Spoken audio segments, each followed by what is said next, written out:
Hello and welcome to a new inspiration pop up. How are you, Bridget? I'm happy to see you again.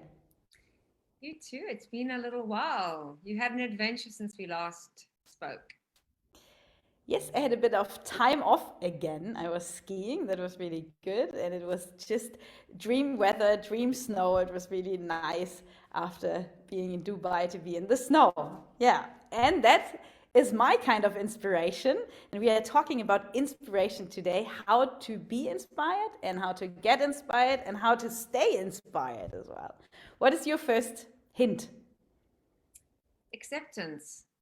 And I believe from my own personal journey and my own life, I believe acceptance is possibly for me one of the hardest things to do. Because if things are amazing, obviously one does accept.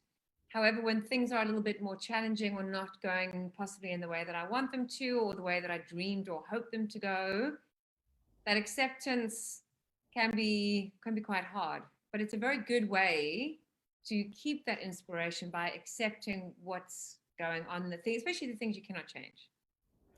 All right.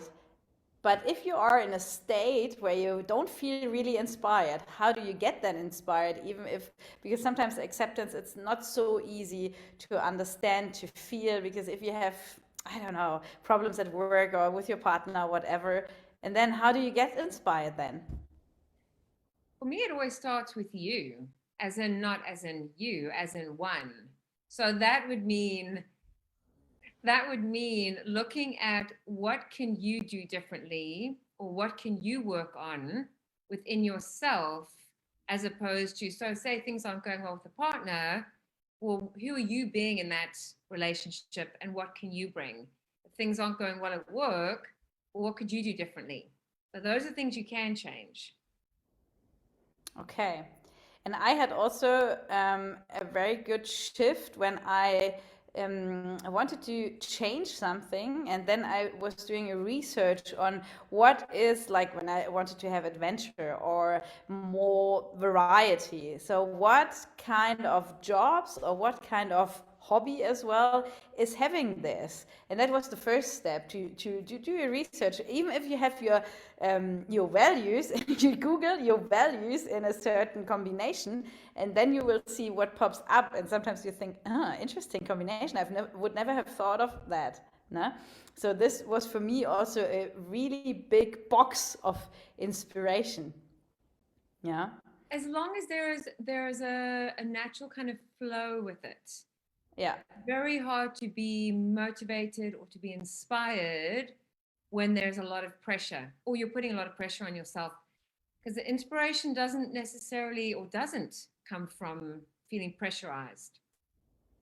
Right. And when you say this, it helped me a lot as well to really put in your calendar, like, I don't know, breakout inspiration time or whatever, because how should inspiration come if you never have time for it? If you go from, or if you hustle from one appointment to the other, or if you are still stuck in your, at that time in my teacher job and having too many things around in your head, and I never really had headspace. It's no, to create something. I always wanted to have it, and then you really pull the inspiration, but this doesn't work. That's the same what we had a discussion about money and abundance. Now, if you really need money and you want to create a job because you need money, I would say 100% sure it is not working. No, and speaking to other people who have either done something like what you're thinking or who are very motivating, even if what they're doing is not what you want to be doing, if they're inspiring by the kind of people or the kind of person they are, that can also help, because I do believe we are influenced by the people we surround ourselves with. Yes, and this was my biggest change as well when I started to do that, because I had really surrounded myself by the digital nomads, and they are people from all different branches, I don't know, from all different backgrounds and jobs, and I don't know, Facebook marketing, filmmakers, everything, and they created their own life, and I had no idea coming out of the teacher life or of the academic life what is possible, and this is just really magic to get inspired. Surround yourself by people who are doing something completely different. And there are so many things to do at the moment, like workations. I did the Nomad cruise, that was a ship going around the world. There are so many different things where you can meet these kind of people, or even network meetings, no? Like BNI, something in your network. No? Yeah, and then to develop those skills. So knowing what your skills are, what your strengths are, and then developing those. I'm a big believer in focusing on the things that you're good at and outsourcing the things that you're not good at, because I think to try and be good at everything and to, it's just so unrealistic. It's much more realistic to go, well, this is what I'm good at, and let me see if I can master that. Let me see if I can improve on that. And if you are a perfectionist, like both of us are, it's not so easy to give something away, no? So delegate other tasks or so.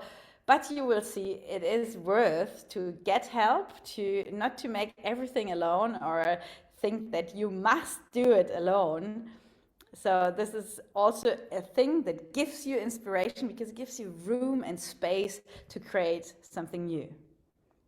And if you want to create something new, then we are happy to help to create your new ideas, you create your vision, to talk with you and to find whatever that is what you want to create.